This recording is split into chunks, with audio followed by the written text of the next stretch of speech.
tous ceux qui, pour admettre quelqu'un à leur communion ecclésiastique, exigent de lui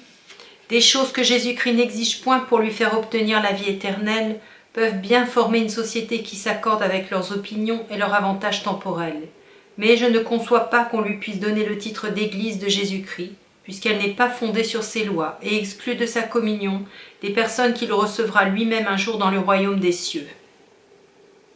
Mais, comme ce n'est pas ici le lieu d'examiner quelles sont les marques de la vraie Église, je me contenterai d'avertir ces ardents défenseurs des dogmes de leur société qui crient sans relâche « l'Église, l'Église » avec autant de force et peut-être dans la même vue que les orfèvres de la ville d'Éphèse exaltaient leur Diane, je me contenterai, dis-je, de les avertir que l'Évangile témoigne partout que les véritables disciples de Jésus-Christ souffriront de grandes persécutions, mais je ne sache pas avoir lu dans aucun endroit du Nouveau Testament que l'Église de ce divin Sauveur doive persécuter les autres et les contraindre par le fer et par le feu à recevoir ses dogmes et sa croyance.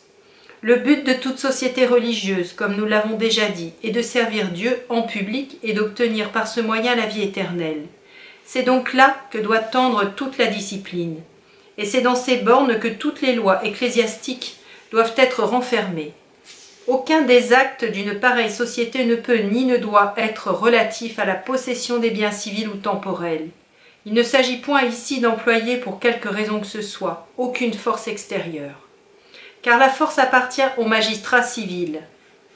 et la possession comme l'usage de tous les biens extérieurs est soumise à sa juridiction. On me demandera peut-être,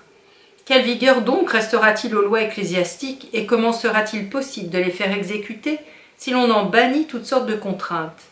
Je réponds qu'elles doivent être établies par des moyens conformes à la nature d'un ordre de choses dont l'observation extérieure est inutile si elle n'est accompagnée de la persuasion du cœur. En un mot, les exhortations, les admonestations et les conseils sont les seules armes que cette société doit employer pour retenir ses membres dans le devoir. Si tout cela n'est pas capable de ramener les égarés, et qu'ils persistent dans l'erreur et dans le péché, sans donner aucune espérance de leur retour, il ne lui reste alors d'autre parti à prendre qu'à les éloigner de sa communion. C'est le plus haut degré où le pouvoir ecclésiastique puisse atteindre, et toute la peine qu'il inflige se réduit à rompre la relation qu'il y avait entre le corps et le membre qui a été retranché, en sorte que celui-ci ne fasse plus partie de cette Église. Cela posé, examinons quels sont les devoirs où la tolérance engage et ce qu'elle exige de chaque individu. Et d'abord, je soutiens qu'aucune Église n'est obligée par le devoir de la tolérance à garder dans son sein un membre qui, après en avoir été averti, persiste à pécher contre ses lois, parce qu'elles sont les conditions de sa communion, l'unique lien qui la conserve, et que, s'il était permis de les violer impunément, elle ne saurait plus subsister. Avec tout cela, il faut prendre garde que ni l'acte d'excommunication, ni son exécution ne soient accompagnés de paroles injurieuses, ni d'aucune violence qui blesse le corps, ou porte préjudice au bien de la personne excommuniée. Car l'emploi de la force n'appartient qu'aux magistrats, comme nous l'avons déjà dit plus d'une fois, et il n'est permis aux particuliers que pour leur propre défense en cas d'agression injuste. L'excommunication ne peut ôter à l'excommunié aucun des biens civils qu'il possédait, parce qu'ils regardent l'état civil et sont sous la protection du magistrat. Toute la force de l'excommunication se réduit à ceci, c'est qu'après avoir déclaré la résolution de la société, l'union qu'il y avait entre ce corps et l'un de ses membres est rompue, et que de cette manière la participation à certaines choses que cette société accorde à ses membres, et auxquelles il n'y a personne qui ait un droit civil, vient aussi à discontinuer. Du moins, l'excommunié ne reçoit aucune injure civile si, dans la célébration de la scène du Seigneur, le ministre d'une église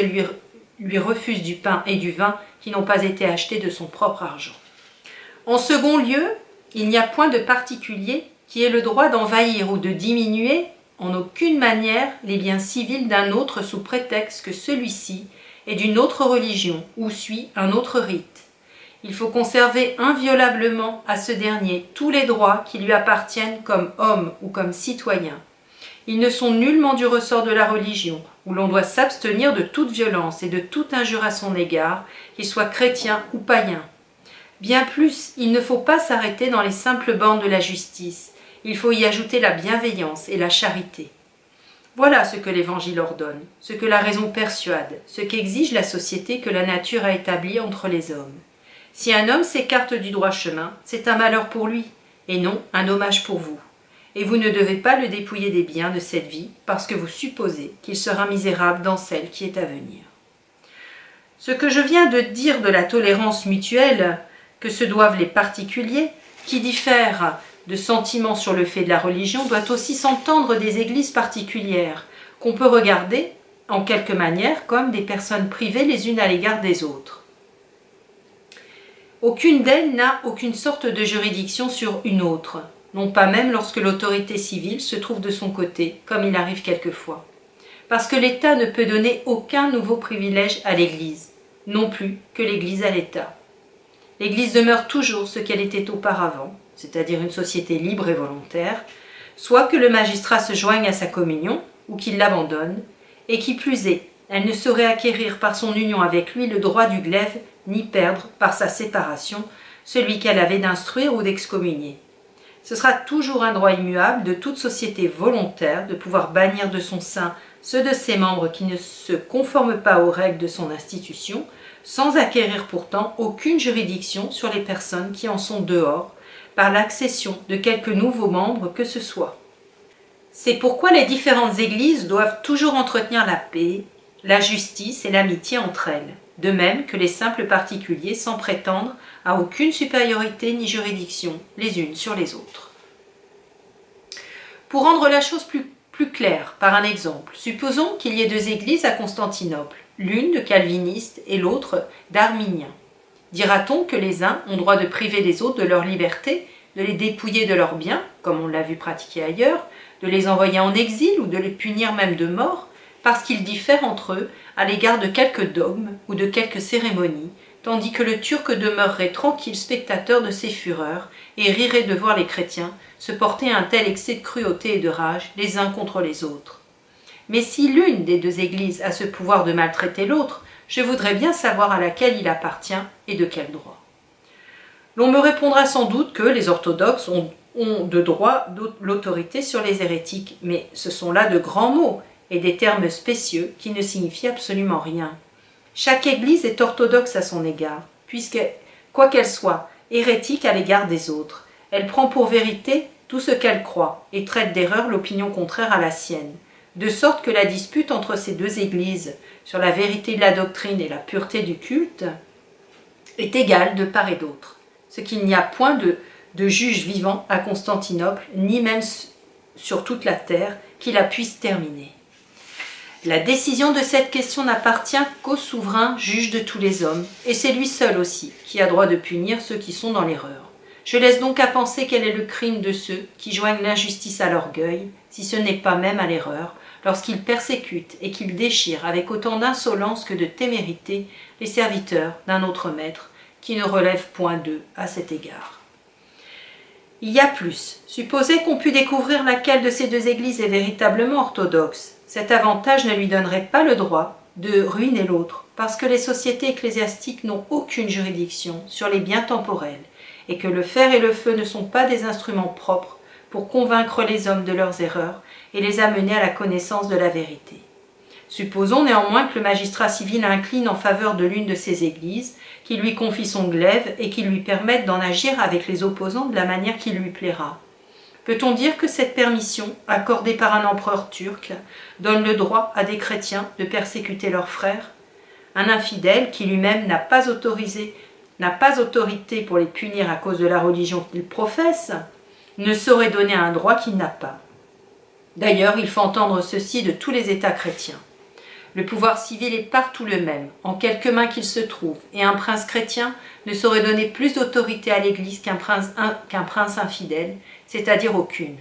Peut-être aussi qu'il ne sera pas mal à propos de remarquer en passant que tous ces zélés défenseurs de la vérité, tous ces ennemis jurés des erreurs et du schisme, ne font presque jamais éclater le zèle ardent qu'ils ont pour la gloire de Dieu que dans les endroits où le magistrat les favorise. Dès qu'ils ont obtenu la protection du gouvernement civil et qu'ils sont devenus supérieurs à leurs ennemis, il n'y a plus de paix ni de charité chrétienne. Mais ont-ils le dessous? Ils ne parlent que de tolérance mutuelle. S'ils n'ont pas la force en main, ni le magistrat de leur côté, Ils sont paisibles et endurent patiemment l'idolâtrie, la superstition et l'hérésie dont le voisinage leur fait tant de peur en d'autres occasions. Ils ne s'amusent point à combattre les erreurs de la cour que la cour adopte, quoique la dispute, soutenue par de bonnes raisons et accompagnée de douceur et de bienveillance, soit l'unique moyen de répandre la vérité.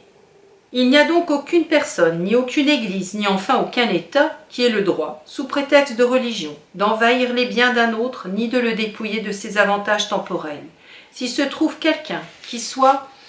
d'un autre avis, je voudrais qu'il pensât au nombre infini de procès et de guerres qu'il exciterait par là dans le monde. Si l'on admet une fois que l'Empire est fondé sur la grâce et que la religion se doit établir par la force et par les armes, on ouvre la porte au vol, au meurtre et à des animosités éternelles. Il n'y aura plus ni paix, ni sûreté publique, et l'amitié même ne subsistera plus entre les hommes. En troisième lieu, voyons quel est le devoir que la tolérance exige de ceux qui ont quelque emploi dans l'Église et qui se distinguent des autres hommes qui leur plaît de nommer laïcs par les titres d'évêques et de prêtres, de diacres, de ministres et par tel autre nom. Ce n'est pas ici le lieu de rechercher l'origine du pouvoir ou de la dignité du clergé. Je dis seulement que, quelle que soit la source de ce pouvoir, puisqu'elle est ecclésiastique, il faut sans doute qu'il soit renfermé dans les bornes de l'Église, et qu'il ne saurait en aucune manière s'étendre aux affaires civiles, parce que l'Église elle-même est entièrement séparée et distincte de l'État. Les bornes sont fixes et immuables de part et d'autre. C'est confondre le ciel avec la terre que de vouloir unir ces deux sociétés, qui sont tout à fait distinctes et entièrement différentes l'une de l'autre, soit par rapport à leur origine, soit par rapport à leur but ou à leurs intérêts. Quelque charge ecclésiastique qu'est donc un homme, il n'en saurait punir un autre qui n'est pas de son Église, ni lui ôter sous prétexte de religion aucune partie de ses biens temporels, ni le priver de sa liberté, et encore moins de la vie. Car ce qui n'est pas permis à toute l'Église encore ne saurait devenir légitime par le droit ecclésiastique dans aucun de ses membres. Mais il ne suffit pas aux ecclésiastiques de s'abstenir de toute violence, de toute rapine et de toute persécution, puisqu'ils se disent les successeurs des apôtres et se chargent d'instruire les peuples. Il faut qu'ils leur enseignent à conserver la paix et l'amitié avec tous les hommes, et qu'ils exhortent à la charité, à la douceur et à la tolérance mutuelle les hérétiques et les orthodoxes, tous ceux qui se trouvent de leur opinion que ceux qui en diffèrent, tant les particuliers que les magistrats, s'il y en a quelqu'un qui soit membre de leur Église. En un mot, il faut qu'ils travaillent à éteindre cette animosité, qu'un zèle indiscret ou que l'adresse de certaines gens allume dans l'esprit des différentes sectes qui partagent le christianisme. Si l'on prêchait partout cette doctrine de paix et de tolérance, je n'ose dire quel fruit il en reviendrait à l'Église et à l'État, de peur de faire tort à des personnes dont je voudrais que tout le monde respectât la dignité et qu'ils n'y fissent eux-mêmes aucune tâche. Il est du moins certain que c'est leur devoir, et si quelqu'un de ceux qui se disent les ministres de la parole de Dieu et les prédicateurs de l'évangile de paix enseigne une autre doctrine, il méconnaît sa mission ou la néglige, et il en rendra compte un jour au prince de la paix. S'il faut exhorter les chrétiens à s'abstenir de la vengeance, quand même on les aurait provoqués par des injustices réitérées 7 fois 77 fois, combien plus doit-on s'abstenir de toute colère et de toute action violente envers les personnes de qui l'on n'a reçu aucun mal, ou qui même ne pensent qu'à leur véritable intérêt et qu'à servir Dieu de la manière qui leur paraît lui être la plus agréable, ou qui enfin embrassent la religion où ils croient pouvoir mieux faire leur salut. Lorsqu'il s'agit de la disposition des biens temporels et de la santé du corps, il est permis à chacun de se gouverner, à cet égard, comme il le juge à propos. Il n'y a personne qui se mette en colère de ce que son voisin gouverne mal ses affaires domestiques, ou de ce qu'il n'a pas semé son champ comme il faut, ou de ce qu'il a mal marié sa fille. On ne s'inquiète point pour amener un homme qui se ruine par ses débauches ou au cabaret, qu'il édifie ou qu'il renverse, qu'il prodigue son bien à tort et à travers. Tout cela est permis et on lui laisse toute liberté. Mais s'il ne fréquente pas l'Église, s'il ne se conforme pas exactement aux cérémonies prescrites, s'il ne présente pas ses enfants pour être initiés dans les mystères de telle ou telle communion, alors on entend dans tout le voisinage que murmures, que clameurs et qu'accusations. Chacun est prêt à venger un crime si énorme, et peu s'en faut que les zélés n'en viennent au pillage et à la violence jusqu'à ce que le prétendu criminel soit traîné devant le juge, mis en prison et condamné à la mort ou à la perte de ses biens. Sans doute il est permis aux ministres de toutes les sectes de combattre les erreurs qui sont opposées à leurs croyances, et d'y employer toute la force de raisonnement dont ils sont capables, mais qu'ils épargnent au moins les personnes, qu'ils ne suppléent pas au manque de preuves solides en recourant aux instruments de la force qui appartiennent à une autre juridiction et conviennent mal aux mains des gens d'Église, qui n'appellent pas au secours de leur éloquence et de leur doctrine le glaive du magistrat, de peur que, peut-être, tout en prétendant montrer leur amour pour la vérité, ce zèle trop ardent, qui ne respire que le fer et le feu, ne trahissent leur ambition et découvrent qu'ils cherchent la domination plus que toute autre chose. Du moins on aurait de la peine à persuader à des hommes de bon sens qu'on souhaite avec ardeur le salut de ses frères et qu'on travaille de bonne foi à les garantir des flammes éternelles de l'enfer, pendant qu'on les livre ici-bas pour être brûlés vifs par la main du bourreau et qu'on regarde cet affreux spectacle d'un œil sec et d'un air content. En dernier lieu, il faut examiner quels sont les devoirs du magistrat à l'égard de la tolérance, et certes, ils sont très importants. Nous avons déjà prouvé que le soin des âmes n'appartient pas au magistrat. S'il est vrai que l'autorité de celui-ci consiste à prescrire des lois et à contraindre par la voie des châtiments, mais tout le monde peut exercer la charité envers ses frères, les instruire, les avertir et les persuader par la bonne raison. Ainsi le soin de son âme appartient à chacun, et on ne saurait le lui ôter. Mais dira-t-on peut-être s'il néglige ce soin?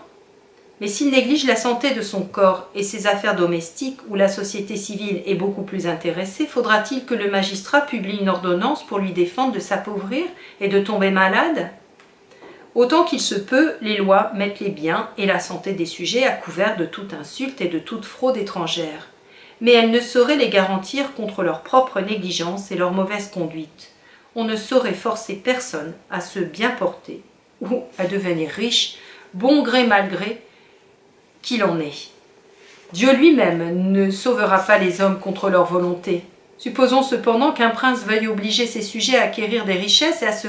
conserver la force et la santé du corps. Faudra-t-il qu'il ordonne par une loi qu'on ne consulte que les médecins de Rome et qu'on n'ait à suivre pour sa diète que les règles qu'ils prescriront?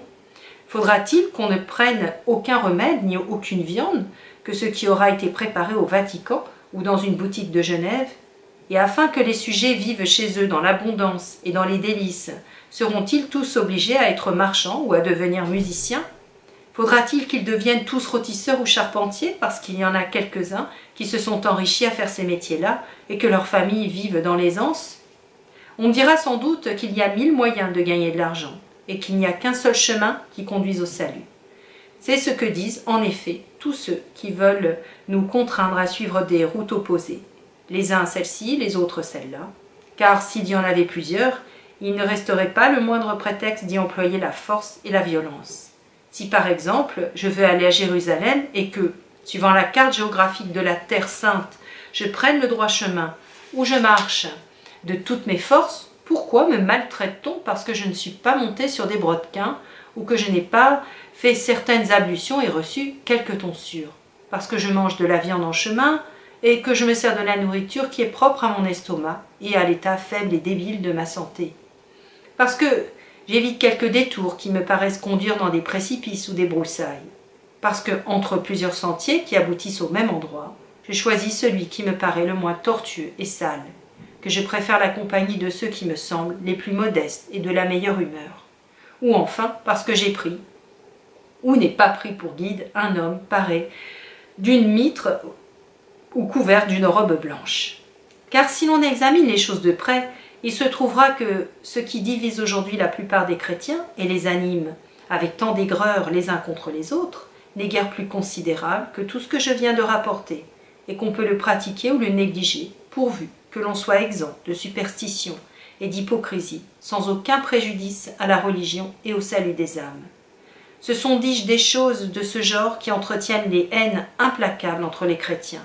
qui par ailleurs sont tous d'accord sur la partie substantielle et véritablement fondamentale de la religion.